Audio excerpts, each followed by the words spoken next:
Hello, everyone, to a very special episode. Why is it so special? Because just before we start the recording, Jess got jinxed. So she will not be able to do anything across this Then you episode. also got jinxed. You've already broken the jinx.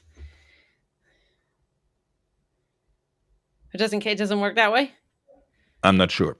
I think you jinxed yourself. I'm not sure if that is even a thing. We're Okay. gonna ask our. This is why we get Shannon on this week to be our Jinx commissioner.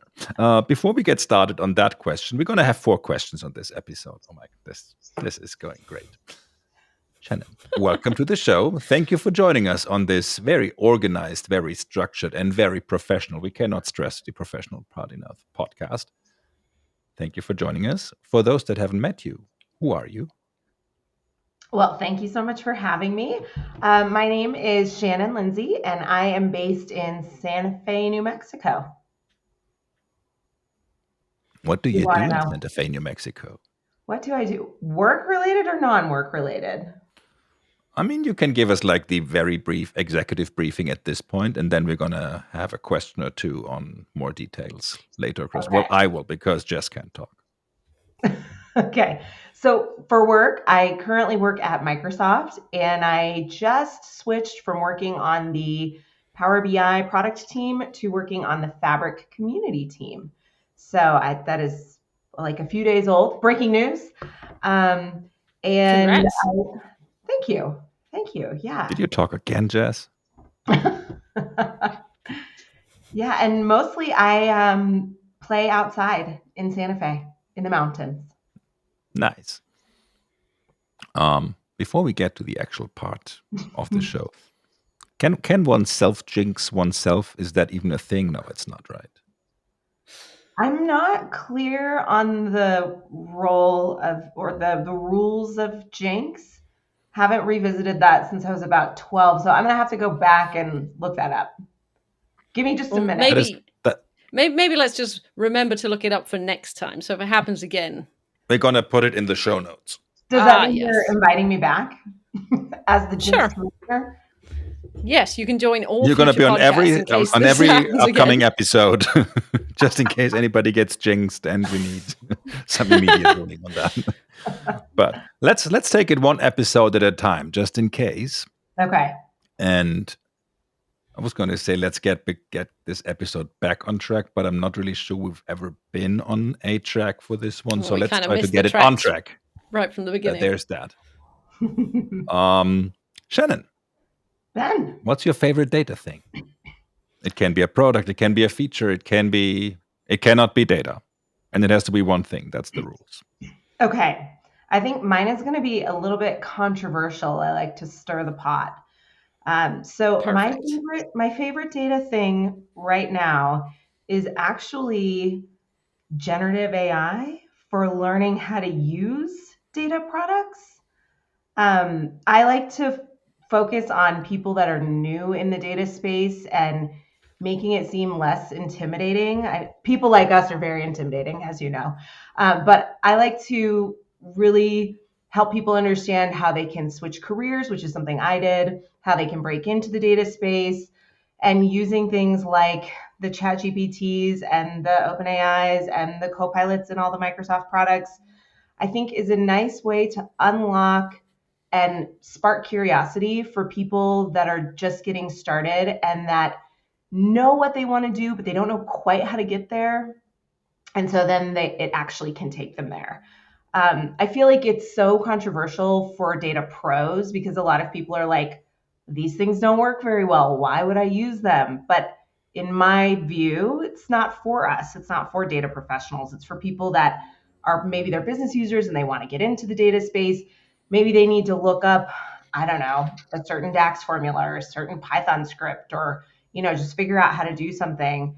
And it's just like totally unlocking, I don't know, answers and just so many possibilities for people.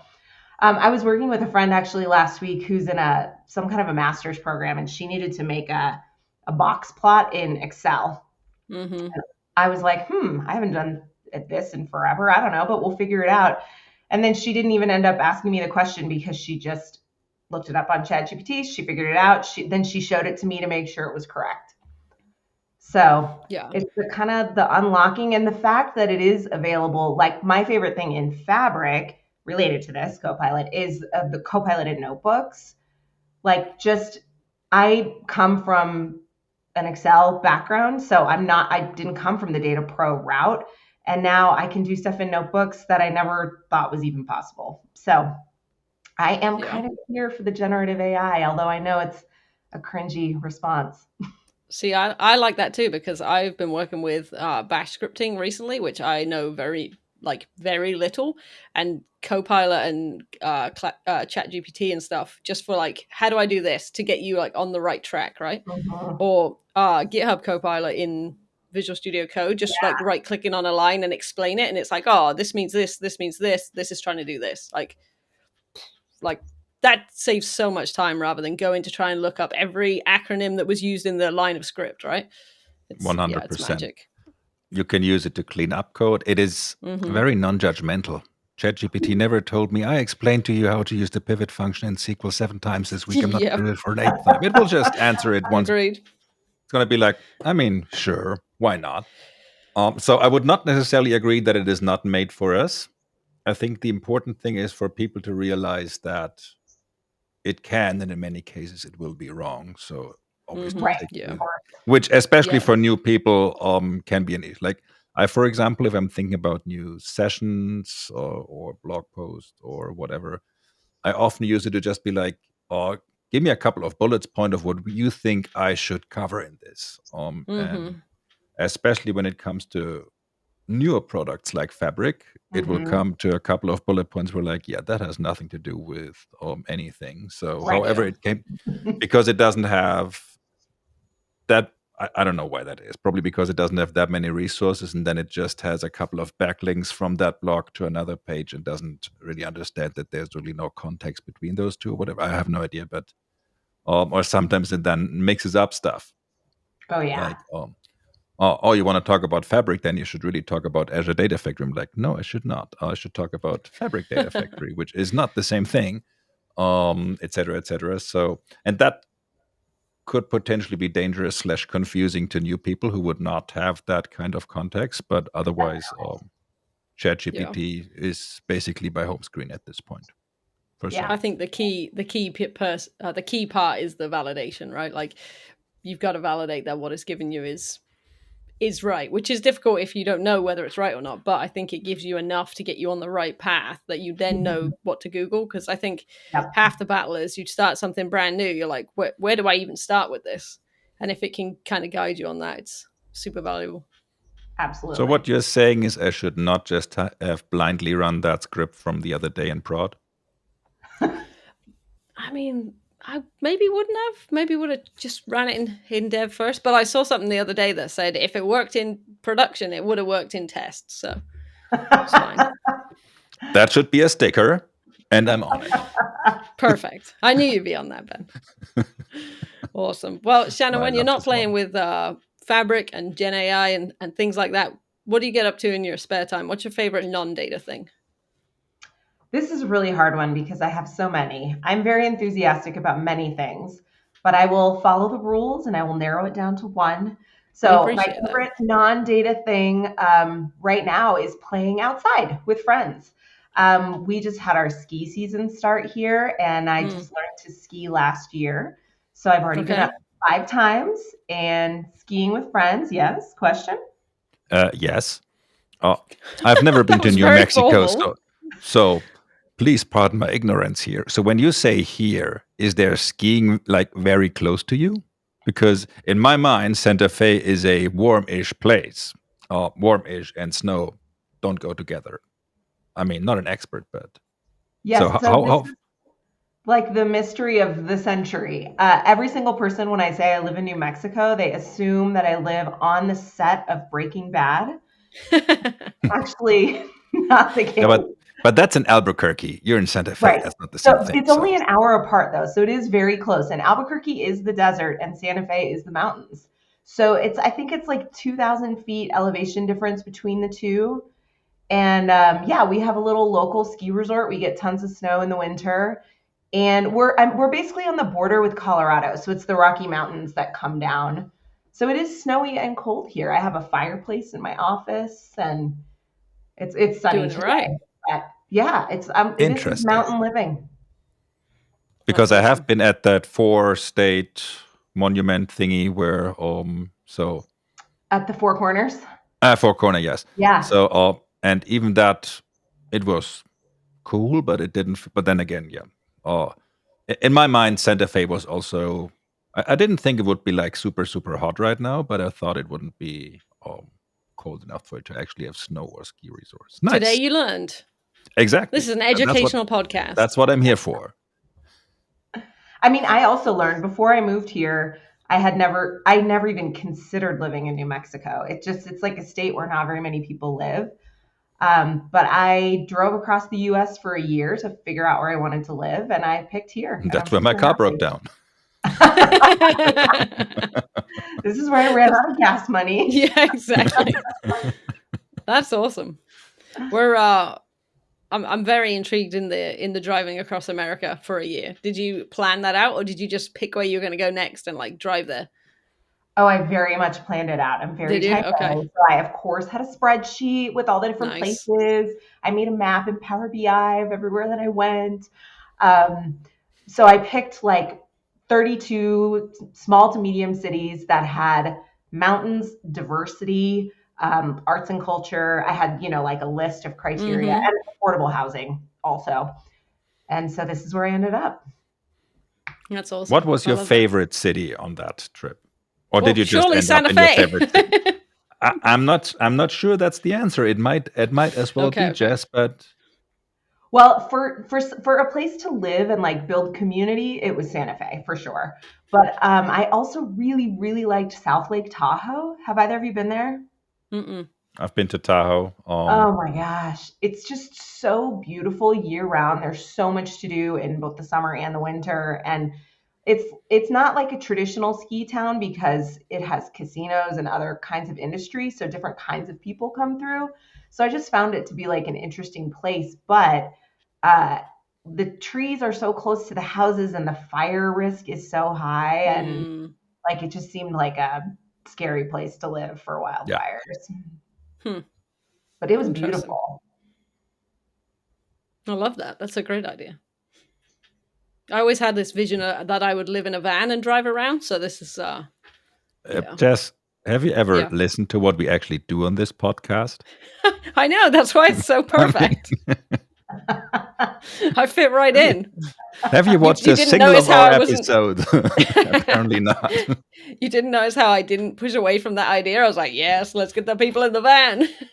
However, that 32 city trip, that gives me the perfect segue into our final question, because since you've been all over the country, you've experienced all kinds of cuisines. What's your favorite food? My answer is so incredibly boring. I love popcorn. I could eat it for breakfast, lunch, and dinner. It's my favorite food in the whole world. I also really do Interesting. enjoy seafood as like a real food, but yeah, I could sustain myself on popcorn. In fact, I did the food tour, and I basically lived on popcorn and peanut butter for 2 years. So I just got back from California this weekend, and on our last night we had dinner with family that I have in the area, and they took us to a nice, mostly pizza place, because 3 little kids and all that. They were like, well, this is just perfect. They have a good selection of drinks. They have very good pizza. They have stuff for the kids to do around. They're like, cool, let's do that. And then they were like, and for starters, we're gonna have the popcorn. I was like, I have no idea what is happening. To me, But you liked I don't it. even do popcorn when I go to the movies, because hang on. I know, but I'm getting there. And it was a truffle parmesan popcorn, and it was so good. Ooh, It that was sounds because they amazing. were like, we're gonna get 2, and I'm like, sure. Apparently, those are very small, and then they came up with like these huge 2 bowls of. I was like, who's gonna eat all that? Well, long story short, we all did. The popcorn And was now I have to figure out how to make it. I'm pretty sure they use truffle butter, not truffle oil. Ooh. But I'll get there, and I'll share it in the show notes, of course. Perfect. Perfect. So you are a convert. Will you now be ordering popcorn at the movies? No, unless it's truffle parmesan popcorn, of course. You can take your own Parmesan, grate it on there, pour some truffle butter in there. Interesting. Truffle Parmesan to go. And again, having that said, I haven't been to the movies in forever either, so there's also that. Okay, so a couple of barriers to this, but we'll get there. I actually went to the At some movies point. last night, and I saw What did Elf you see? to usher in the holiday season. Perfect. See, I would You know, have. a My next question. classic. Yep. I would have Ben, have asked you if you seen saw Elf? more. I was going to ask if you're going to see Moana too, but apparently you did not because you saw Elf. So there we go. Elf is like one of those movies you have to watch at Christmas. I would agree. Congratulations for making the best coffee in the world. Just got the blindfold on. I haven't seen Make sure to that taste in forever it. either. It's so good. Is there going to be a link to Elf in the show notes? Well, it depends because I forgot to tell you that in the beginning. Our guests write our show checklist. notes, the checklist. Did Erin ever come around and actually wrote her show notes? I don't think she did. I don't think so.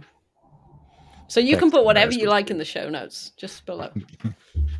Okay, It's great. all up to you. All right. I'm not We sure look if. forward to it.